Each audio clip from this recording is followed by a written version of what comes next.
March 18th, 1943.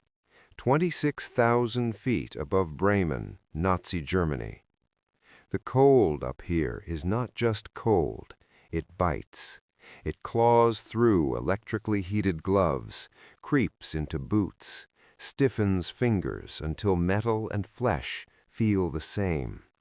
Frost feathers the inside of the plexiglass nose, blooming and cracking as the B-17 shudders through flak bursts. The bomber's name, Liberty Bell, is painted just below the cockpit, half hidden by oil streaks and cordite smoke. Inside, the air reeks of hot oxygen and fear. Captain James Jack Holloway, aircraft commander, keeps his eyes locked forward. His gloved hands barely move on the yoke as the bomber holds formation. Around him, engines roar in uneven harmony, 4 Wright cyclones, each one a small miracle still running after hours over enemy territory. Below, Bremen burns. Black flak blossoms rise like poisonous flowers, timed with terrifying precision. The Germans have had years to perfect this. Radar-guided 88s throwing steel exactly where American bombers will be, not where they are. One burst rocks the Liberty Bell hard enough to slam the navigator, Lieutenant Robert Keane, into his chart table. "Flak's walking in," Keane shouts. But Holloway already knows. He can feel it in the way the aircraft trembles, like a living thing trying not to panic. This mission was never supposed to be different. And yet, tucked inside the bomber, hidden behind bulkheads and canvas covers, dismissed by most of the crew as just extra junk, is something the Germans have never faced before. Something they don't understand.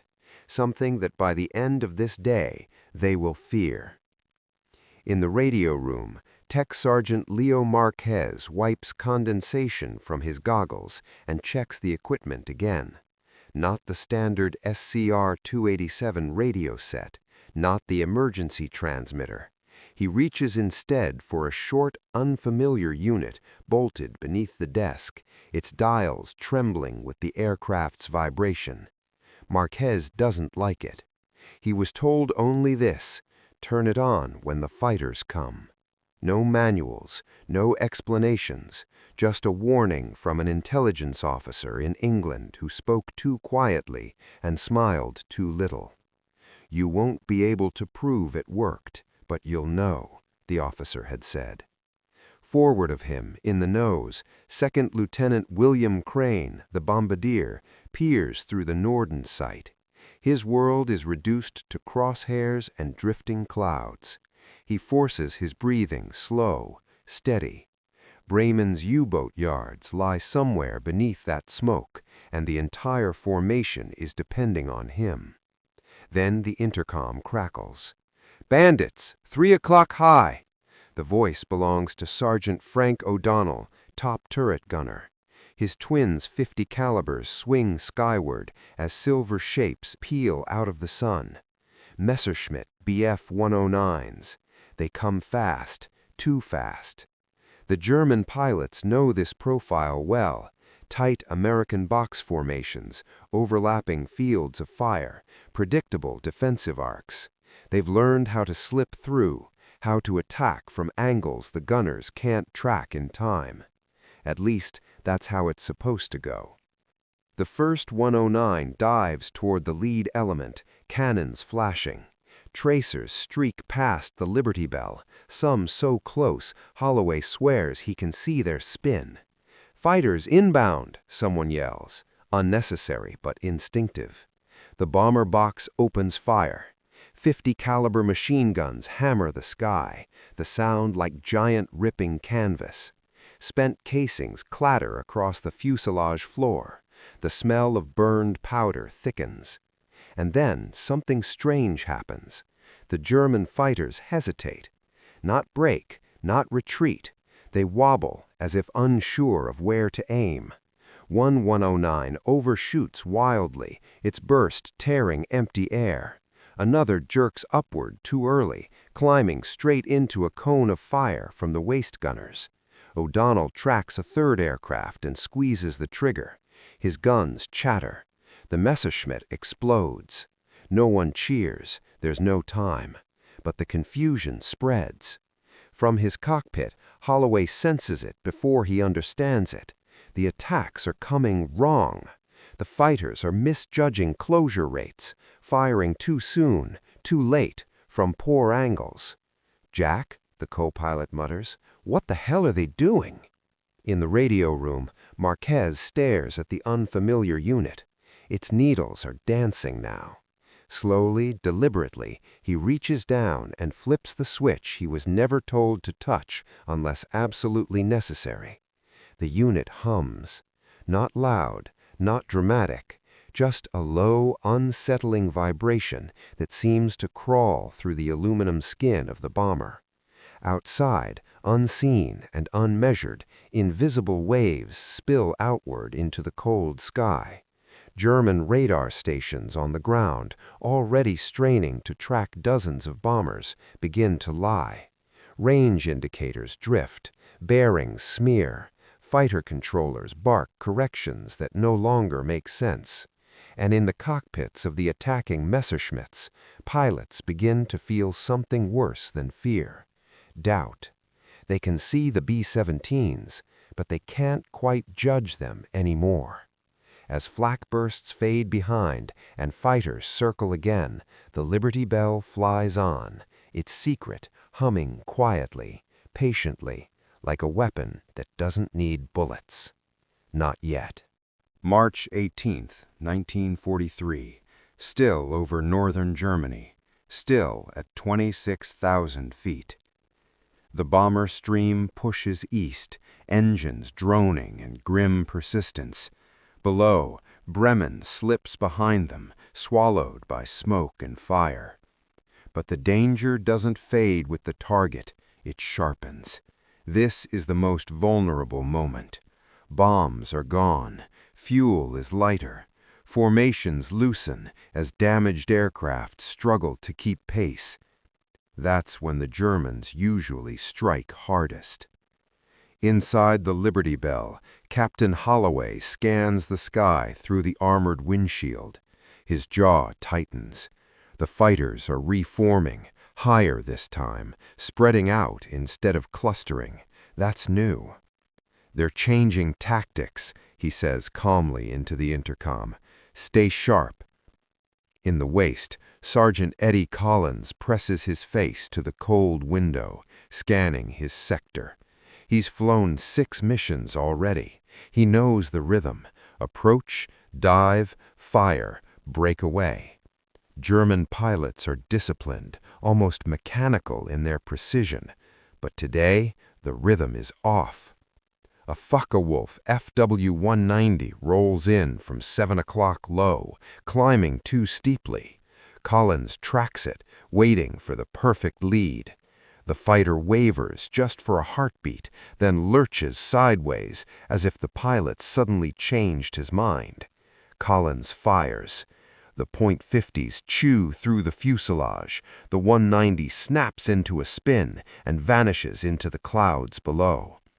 "Got one!" Collins shouts. No celebration, just disbelief. Across the formation, similar calls echo over the intercom chatter. Hits that shouldn't have landed, deflection shots that feel easy.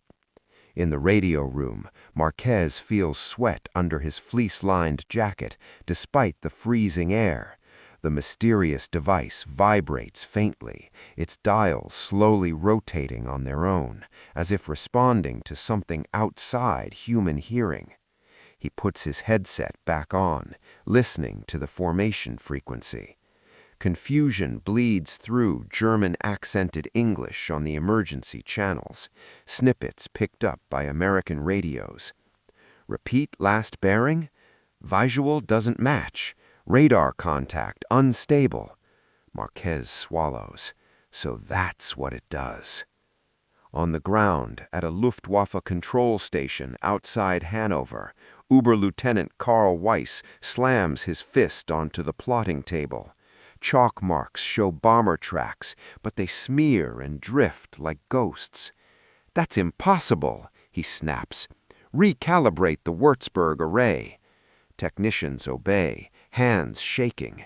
The radar returns sharpen, then blur again. The bombers appear to split, merge, jump position.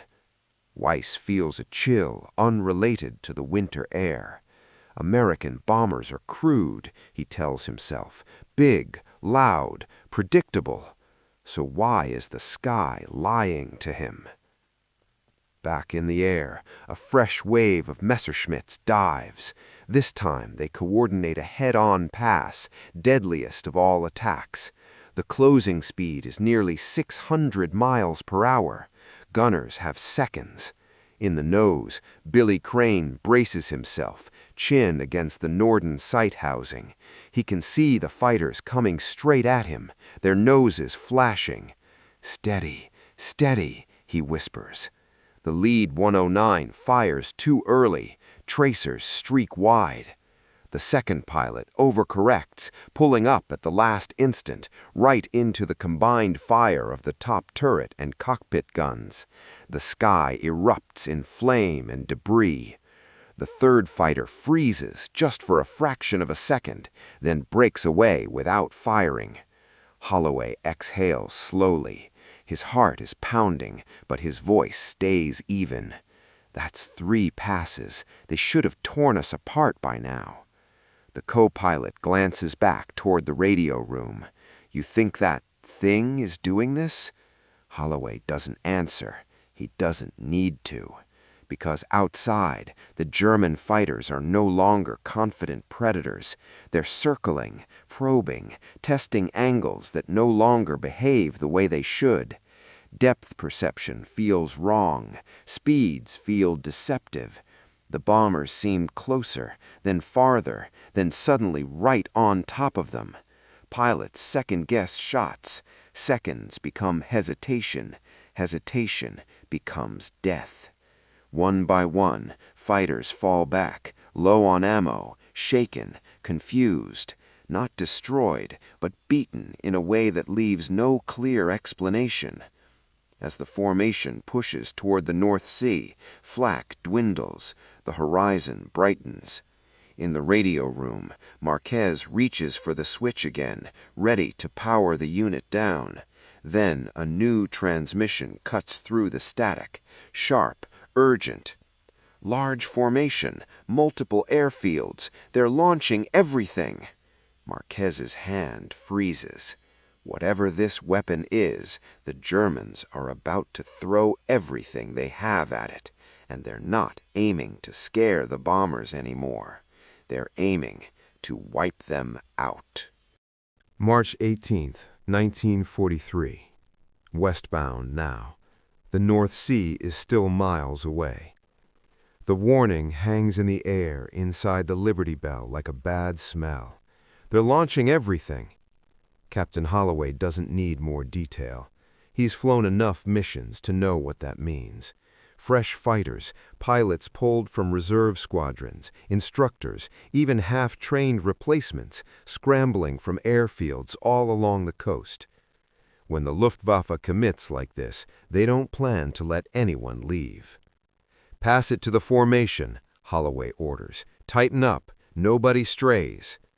The bomber box compresses, damaged aircraft limping back into position, gunners reloading belts with numb fingers. Somewhere off the left wing, a B-17 trails smoke, its number 3 engine windmilling uselessly, but it stays in line, because alone means dead. In the radio room, Marquez studies the device again. The hum has deepened, vibrating through the deck plates. He remembers the intelligence officer's final words. "If it works, they'll react. If they react, don't turn it off." Marquez keeps it running. Below, German airfields erupt with motion. Messerschmitt Bf-110s, heavy fighters bristling with cannons, climb alongside sleeker 109s. FW-190s form up in loose swarms. Pilots are briefed in seconds, pointed toward bomber tracks that don't quite match their instruments. Confusion follows them into the sky. The first wave hits just as the bomber stream crosses the Weser River. "Bandits, 12 o'clock level, lots of them," O'Donnell shouts. The sky ahead fills with dots, dozens, then more. This is no probing attack, it's a wall. The Luftwaffe comes in layered assaults, head-on passes to draw fire, followed by high-side slashes, then belly attacks from below. Tracers crisscross the air until the space between bombers looks solid. The Liberty Bell shudders as a cannon shell punches through the right wing, exploding harmlessly outside the fuel tank. Another rips through the tail, severing control cables that Sergeant Alan Brooks, tail gunner, desperately compensates for. "I'm still in it," Brooks yells, voice strained. "Controls are mushy, but I've got her." A Bf-110 lines up behind them, steady, patient, exactly where a bomber is weakest. Brooks swings his twin 50s, leads the target, fires. The shells miss. The fighter closes. Then, suddenly, it yaws hard to the left, as if shoved by an invisible hand. Its burst rakes empty sky. Brooks fires again. This time, the rounds walk straight into the cockpit. The heavy fighter disintegrates in empty sky. Brooks stares at the empty sky where it was. What the hell? Across the formation, the same pattern repeats. German fighters are aggressive, brave even, but their timing is wrong. Attacks break too early or too late. Collision scares ripple through their ranks as depth perception collapses. In one Messerschmitt cockpit, Lieutenant Ernst Vogel fights his instincts. His instruments say the bomber is 300 meters away. His eyes say 150. He fires based on instinct and watches his tracers fall short. He tries again, adjusts, misses. The bomber's guns answer. Vogel never understands what went wrong. On the ground, Oberleutnant Weiss listens to overlapping reports that contradict each other. Fighters claim bombers jumped position. Controllers insist pilots failed to follow vectors. Radar returns smear into nonsense. Weiss whispers a word no one else dares say aloud. Störung, interference. But this isn't jamming like the British use. That's crude. This is something else, subtle, insidious, corrupting the relationship between eye, instrument, and reality. Back in the air, the sky begins to fill with wreckage. Parachutes blossom, fuel burns in long drifting ribbons. And then the Germans change tactics again. They stop trying to shoot the bombers. They start trying to ram them. A lone FW-190 dives straight at the lead B-17, guns silent. The pilot doesn't flinch. "Rammer! Rammer!" someone screams. The bomber's gunners open fire desperately. At the last second, the fighter jerks upward, too late. Its wing shears off the B-17's nose section. Both aircraft explode in a blinding flash. The formation recoils. Holloway's knuckles go white on the yoke. This is what desperation looks like. "They'll keep doing it," the co-pilot says quietly. Marquez hears the fear now, naked and raw, in every voice on the radio. He looks at the device again. It wasn't meant for this. It was meant to confuse, to protect, not to provoke the enemy into suicide. Another ramming attack forms up, then another. And suddenly, Holloway understands the truth. This weapon isn't just saving them. It's pushing the Luftwaffe past reason. And if the Germans can't stop it in the air, they'll try to destroy it on the ground. March 18, 1943, late afternoon. The bomber stream is thinning. The North Sea glimmers on the horizon like a promise that keeps pulling away.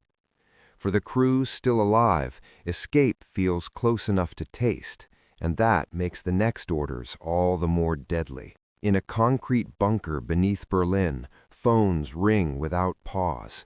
Reports flood in from every sector, catastrophic losses, pilots reporting visual distortion, radar stations failing to maintain coherent tracks, fighter units breaking off attacks despite fuel and ammunition remaining. At the center of the chaos, General der Jagdflieger Adolf Galland listens in silence. Galland has seen panic before. Poland, France, even Britain. This is different. This isn't defeat by superior numbers. This feels like defeat by something unseen. Enough, he finally snaps. Cease piecemeal engagements. The line goes quiet. Galland issues a new directive, one that bypasses normal Luftwaffe doctrine entirely. Identify the lead aircraft, destroy it at all costs. Not the formation, not the bombers as a group, one aircraft. Because something is riding with them. Back over northern Germany, Captain Holloway feels the change before anyone explains it. The fighters stop swarming, they stop circling.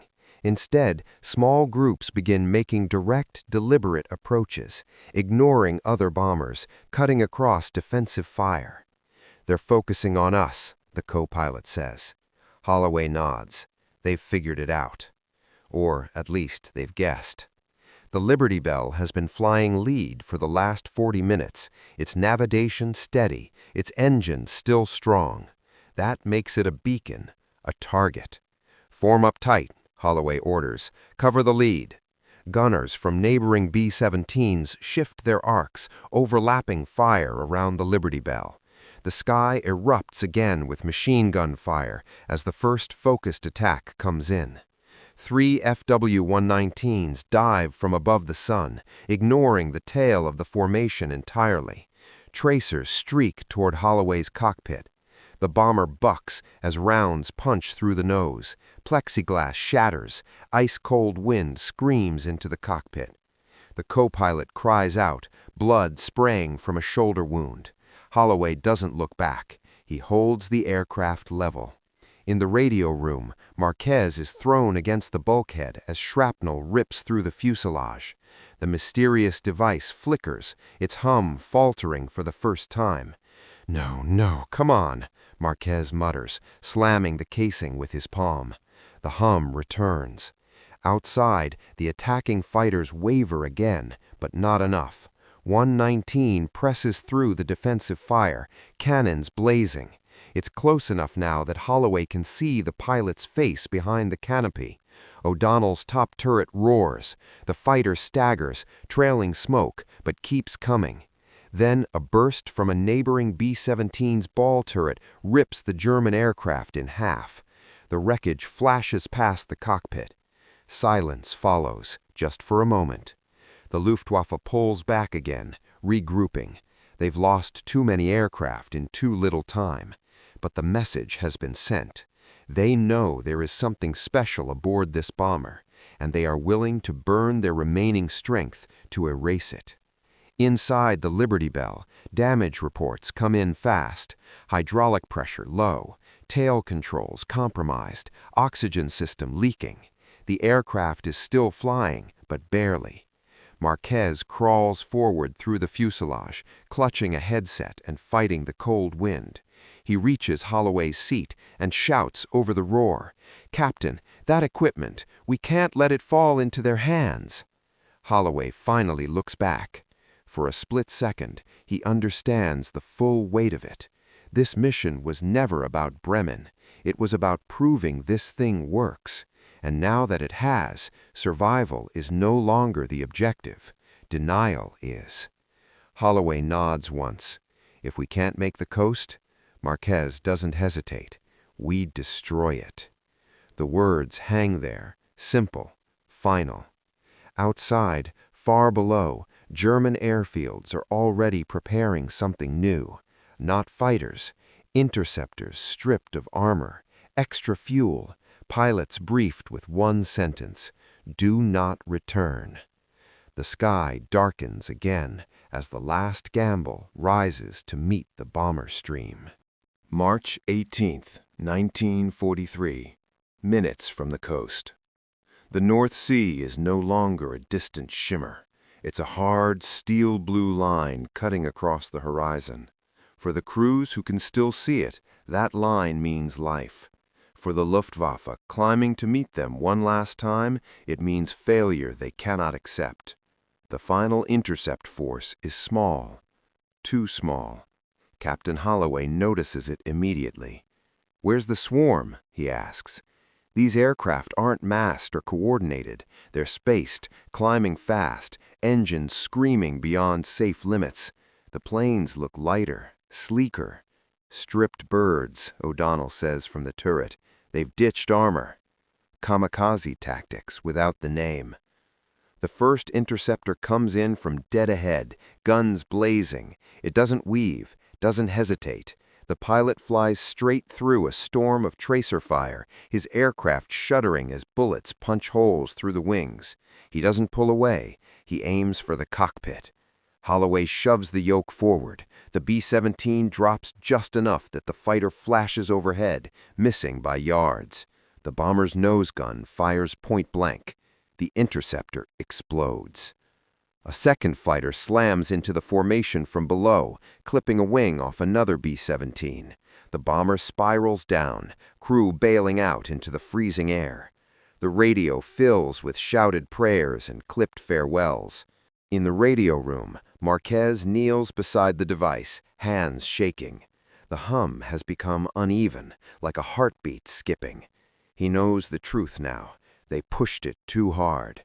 It was never designed to run this long, this strong. "Captain," he calls forward, voice cracking, "it's going to fail." Holloway glances at the coastline, then back at the altimeter.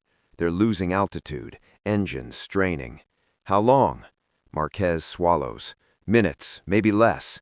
Another interceptor charges in. This one takes a full burst from the top turret and keeps coming, on fire, until it physically collides with a B-17 two ships off the Liberty Bell's right wing. Both aircraft vanish in a fireball. The formation breaks. There's no box anymore, just survivors. Holloway makes a decision that will never appear in any after-action report. "We're dragging them on to everyone else. We turn north, now." The Liberty Bell banks away from the remaining bombers, peeling off alone toward open water. Immediately, the German fighters follow, all of them.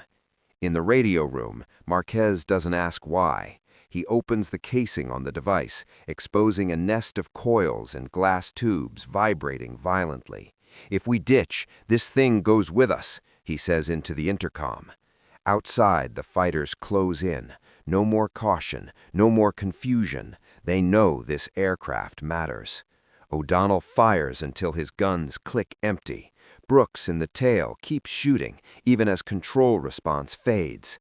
The last interceptor lines up perfectly. No distortion, no hesitation. The device's hum drops to a whisper. Marquez slams his fist down, forcing one final surge. The device screams, every dial pegs. For a heartbeat, the world seems to tilt. The interceptor veers violently, missing the tail by inches, and disintegrates under defensive fire. Then the hum dies. Smoke pours from the open casing. "It's done," Marquez whispers. Holloway doesn't look back. He guides the wounded bomber over the North Sea, engines coughing, altitude bleeding away. There are no fighters behind them now, only empty sky. The Liberty Bell descends, slow and inevitable, until the ocean rushes up to meet her. Holloway steadies the aircraft. "Brace," he says quietly. The bomber hits the water hard, but level. Metal shrieks. The fuselage tears open. Freezing water floods in. And somewhere beneath the waves, the weapon the Germans could not stop disappears forever. March 18th, 1943. North Sea. Dusk. The water is a shock like knives. Men spill from the shattered fuselage of the Liberty Bell, gasping, thrashing, clawing their way into life rafts as the bomber settles lower with a deep metallic groan. Oil slicks spread across the waves, burning faintly from wreckage still on fire. Captain Holloway is the last out. He pauses at the torn cockpit, looking once, only once, at the dark hole where the aircraft is vanishing. Then the sea takes it. Above them, the sky is empty. No German fighters, no friendly escorts, just the wind and the sound of water slapping against canvas rafts. They drift. Minutes stretch into hours. Hypothermia creeps in, dulling fingers, slowing thought. Some men whisper, some stare silently at the horizon. No one talks about the device. They don't need to. At dawn, a British air-sea rescue launch finds them. Blankets, morphine, hot tea that burns on the way down. They are alive. That, officially, is all that matters.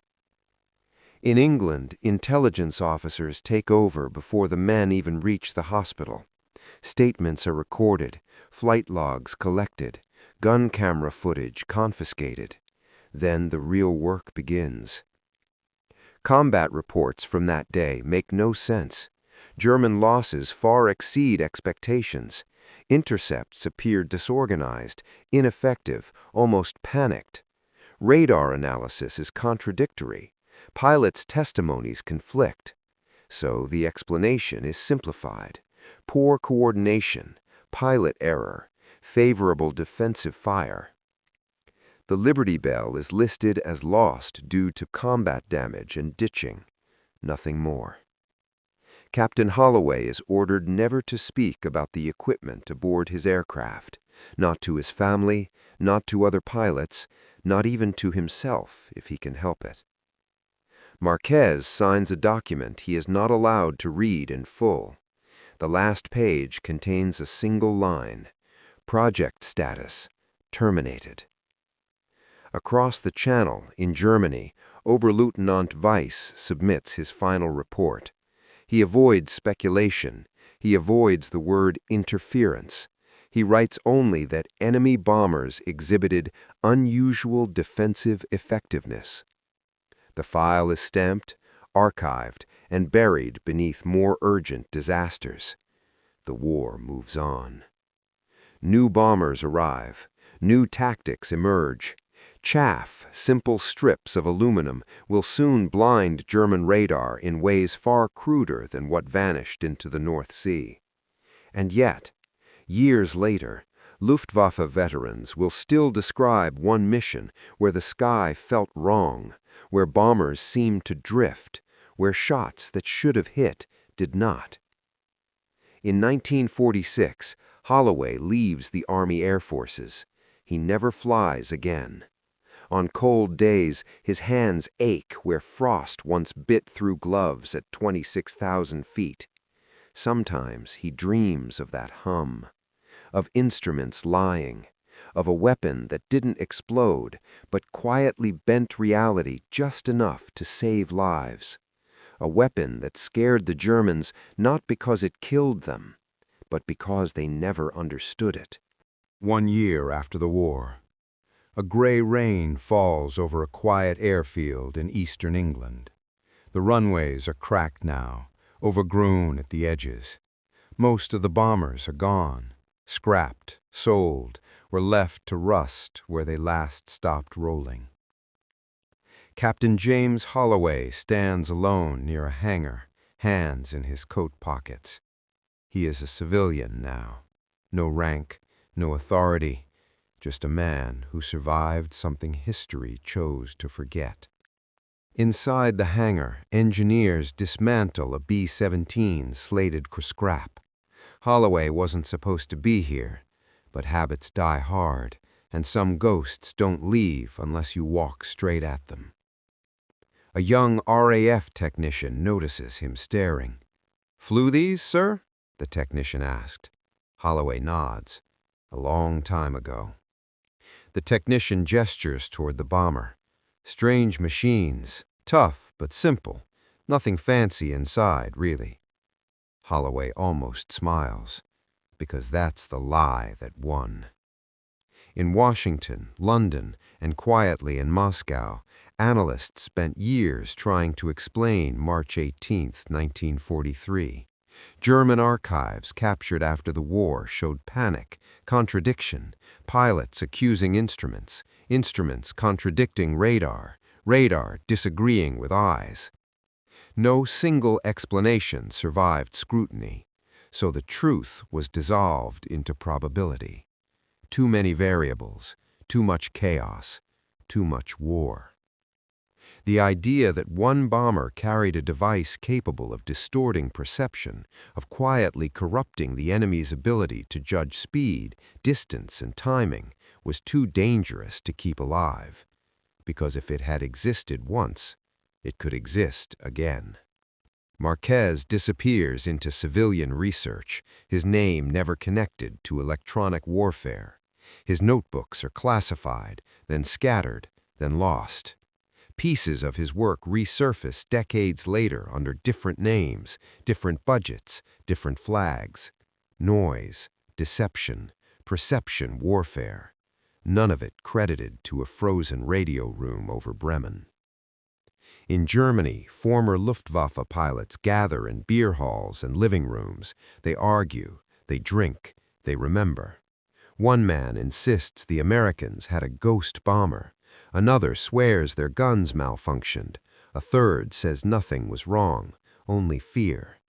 But they all remember the same feeling, that something invisible had reached into their cockpits and nudged reality sideways.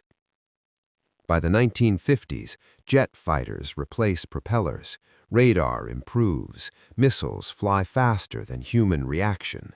And yet, buried in Cold War research papers, a quiet question keeps reappearing. What if you don't need to destroy the enemy? What if you only need to make them wrong?